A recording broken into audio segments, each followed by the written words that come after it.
구운몽 8편. 이때 승상이 당에 오르자 좌우가 다 놀랐다. 심효연과 백능파 두 사람을 대부인과 두 공주께 뵈니 부인이 말하였다. 전일 승상이 두 낭자의 공로를 칭찬하여 일찍 보고자 하였는데 어찌 이리 늦었느냐. 연파가 말하였다. 첩등은 먼 지방의 천인입니다. 비록 승상에 한번 돌아보신 은혜를 입었으나 두 부인께서 한 자리 땅을 허락하지 않으실까 두려워 감히 오지 못하였습니다. 서울에 들어와 두 공주께서 관저와 규목의 덕이 있으심을 듣고 이제야 나와 뵙고자 했는데 마침 승상께서 성대히 노신다는 것을 듣고 외람되게 참회하고 돌아오니 첩등의 영광스러운 행운인가 합니다. 공주가 웃으며 말하였다. 우리 궁중의 춘색이 난만한 것은 다 우리 형제의 공인이 승상은 아십니까? 승상이 크게 웃으며 말하였다. 저 두 사람이 새로 와 공주의 위풍이 두려워 아첨하는 말을 공주는 공을 삼고자 합니까? 모두가 크게 웃었다. 진가의 두 낭자가 서멀에게 물어 말하였다. 오늘 승부는 어떠했는가? 경홍이 말하였다. 섬랑이 내 큰 소리를 비웃었는데 내 한마디로 월국 미인들의 기운을 꺾었으니 섬랑에게 물으시면 아실 것입니다. 섬랑이 말하였다. 홍랑의 말 타고 활 쏘는 재주는 절묘하다 할 것이지만 저 월국 미인의 기운을 꺾은 것은 다 새로 온 두 낭자의 자색과 재주 때문입니다. 그 이튿날 승상이 황상께 입주할 때 태후가 승상과 월왕을 보니 두 공주는 벌써 들어가 모시고 있었다. 태후가 월왕에게 말하였다. 어제 승상과 춘색을 다투었다 하더니 승부는 어떠했는가? 월왕이 말하였다. 승상의 복은 보통 사람과 같을 바가 아닙니다. 다만 공주에게도 복이 되겠습니까? 원컨대 낭랑은 이 말씀으로 승상을 신문하십시오. 승상이 말하였다. 월왕이 신에게 졌단 말은 이태백이 최후의 시를 겁내는 것과 같습니다. 공주에게 복이 되고 아니 되면 공주에게 물으십시오. 공주가 대답하여 말하였다. 부부는 한 몸이니 영육고락이 어찌 다르겠습니까? 월왕이 말하였다. 누이의 말이 비록 좋으나 자고로 부마 중에 누가 승상같이 방탕하였겠습니까? 청컨대 승상을 벌하십시오. 태후가 크게 웃고 술 한 잔으로 벌하였다. 승상이 크게 취하여 돌아올 때 두 공주도 함께 왔다. 대부인이 물어 말하였다. 전에도 선원의 명이 있었지만 이처럼 취하지 아니하였는데 어찌 오늘은 과히 취하였는가? 승상이 말하였다. 공주의 오라비인 월왕이 태우께 고자질하여 소자의 죄를 지어내었는데 마침 말씀을 잘 들여 한말술로 벌을 받았습니다. 소자가 만일 주량이 약했으면 거의 죽을 뻔하였으니 대개 월왕이야 낙원에서 진 일을 설욕하려 한 일이겠지만 난양도 내가 희첩이 많음을 시기하여 그 오라비와 함께 나를 모해하였으니 모치는 한 잔 술로 난양을 벌하여 소자를 설욕하여 주십시오. 유부인이 크게 웃으며 말하였다. 공주가 비록 술을 먹지 못하나 취객을 위하여 마다하지는 못할 것이다. 하고 승상을 속여 설탕물 한 잔으로 벌하였다. 이때 두 부인이 육랑자와 서로 즐기는 듯이 고기가 물에서 놀고 새가 구름에서 나는 것 같아서 서로 은정을 잊지 못하니 비록 두 부인 현덕에 감화받아서였지만 대개 남악산에서 발언한 때문이었다. 하루는 두 공주가 서로 의논하여 말하였다. 옛 사람이 자매 형제가 혹남의 아내도 되고 혹남의 첩도 되었는데 우리 이처육첩은 의가 골육 같고 정이 형제 같으니 어찌 천명이 아니겠는가. 타고난 성이 한 가지가 아니고 지위에 높고 낮음이 같지 않음은 좋게 거리낄 일이 아니다. 마땅히 결의 형제하여 일생을 지내는 것이 어떠한가. 육랑자가 다 겸손히 사양하고 춘훈과 서멀이 더욱 웅치 아니하자 정부인이 말하였다.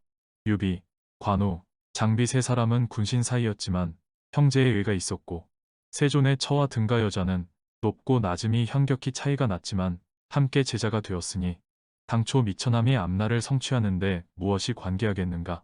두 공주가 이에 육랑자를 데리고 관음화상 앞에 나아가 분양 재배한 후 형제 맺은 맹세를 하고 글을 지어 각각 자매로 스스로 처신하라 하였지만 육랑자가 오히려 명분을 지키어 말이 공순하나 정의는 더 각별하였다. 8선녀가 각각 자녀를 두었다. 양부인, 춘훈, 서멀, 요연, 경홍은 아들을 낳았고 채봉, 능파는 딸을 낳았는데 낳고 기르는데 괴로움이 없었다. 이때 천하가 아주 태평하여 승상이 나면 현명한 임금을 모셔 후원해서 사냥하고 들면 대부인을 모셔 북당에서 잔치하니 이럭저럭 세월이 물 흐르는 듯하였다. 승상이 장상이 되어 권세를 잡은 지 이미 수십 년이었다. 유부인이 천수를 다하고 별세하자 승상이 슬퍼 야임이 과도하였다. 임금과 왕비가 중사를 보내 위로하고 왕우여로 장사 지내게 하였으며 정사도 부처가 또 상수하니 승상이 서러워하기를 정부인과 같이 하였다. 승상에게 육남 이녀가 있었다.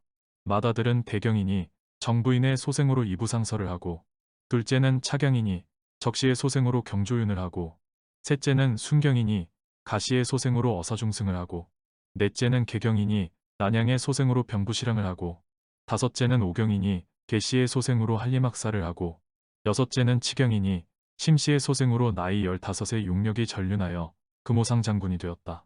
맏딸의 이름은 전단이니 진시의 소생으로 월왕의 며느리가 되었고, 차녀의 이름은 영락이니 백시의 소생으로 황태자의 처녀가 되었다. 승상이 일개서생으로 환란을 평정하고 태평을 이루어 공명부귀가 곽분양과 명성을 나란히 하였지만, 곽분양은 60의 상장이 되었는데 상은 20의 장상이 되어 위로 임금의 마음을 얻고 아래로는 인망이 있어 부디 복을 누리기는 천고에 없는 일이었다. 승상이 나라의 큰 명령 아래에 있기 어렵기에 상소하여 물러가고자 합니다.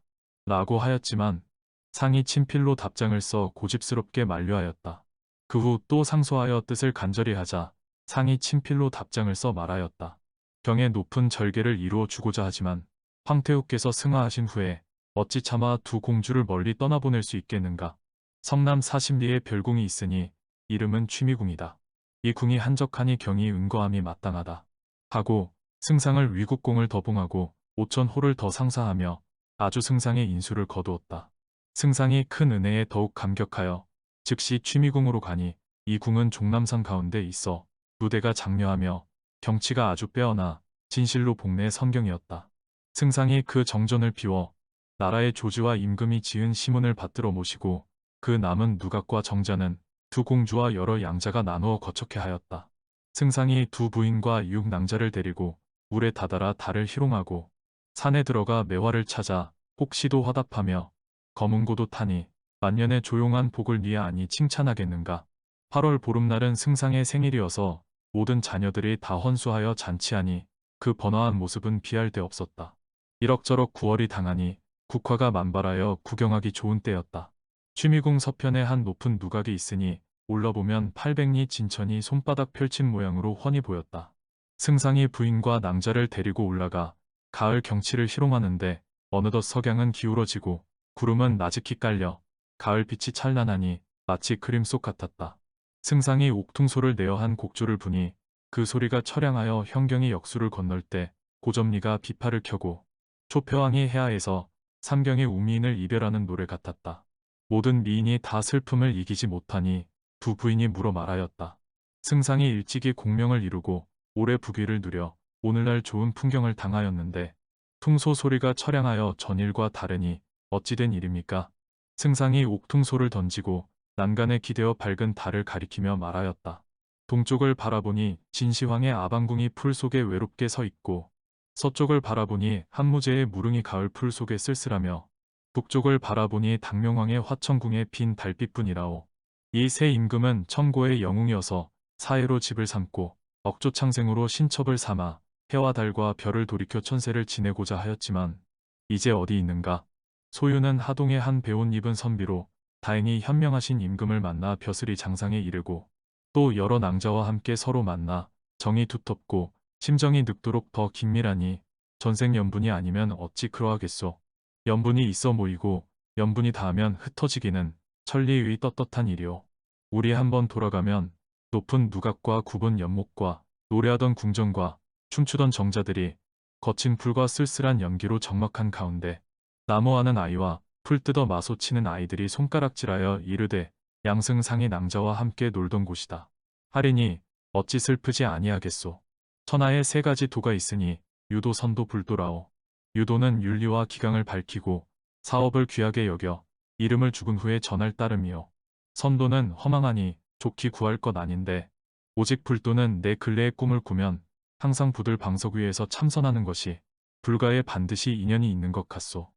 내 장차 장자방이 적송자를 조친 것 같이 하여 남해를 건너 관음께 베고 의대에 올라 운수보살에 예불하여 불생불멸의 도를 얻고자 하나.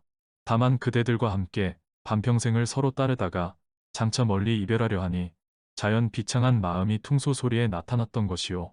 여러 낭자도 다 남학선녀로서 세속의 인연이 장차 다한 가운데 승상의 말씀을 들으니 어찌 감동치 아니하겠는가. 다 말하였다.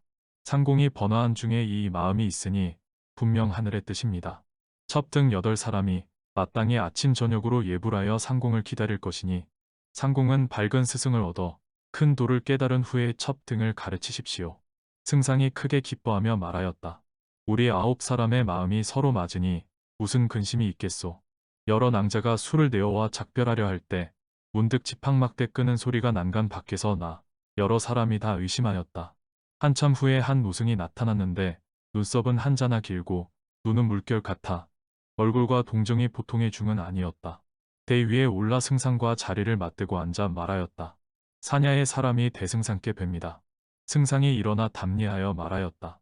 사부는 어디에서 오셨습니까? 노승이 웃으며 말하였다. 승상은 평생 사귀던 오랜 벗을 모르십니까? 승상이 한참 보다가 깨닫고 여러 낭자를 돌아보며 말하였다. 내 토번을 치러 갔을 때 꿈에 동정호에 갔다가 남악산에 올라 늙은 화상이 제자를 데리고 강론하는 모습을 보았는데 사부가 바로 그분이십니까? 노승이 박장대소하며 말하였다. 옳소 그러나 승상은 꿈속에서 한번 본 것만 기억하고 10년을 같이 산 일은 생각하지 못하십니까? 승상이 멍한 채로 말하였다. 16세 이전은 부모의 곁을 떠나지 아니하고 16세 후는 벼슬하여 임금을 섬겨 분주하여 겨를이 없었는데 어느 때 사부를 좇아 10년을 놀았겠습니까? 노승이 웃으며 말하였다. 승상이 오히려 꿈을 깨닫지 못하였소. 승상이 말하였다. 사부께서 저를 깨닫게 하시겠습니까? 노승이 말하였다. 이 어렵지 않다. 하고 막대기를 들어 난간을 치니 문득 흰 구름이 일어나 사면에 두루껴 지척을 분간치 못하였다. 승상이 크게 불러 말하였다.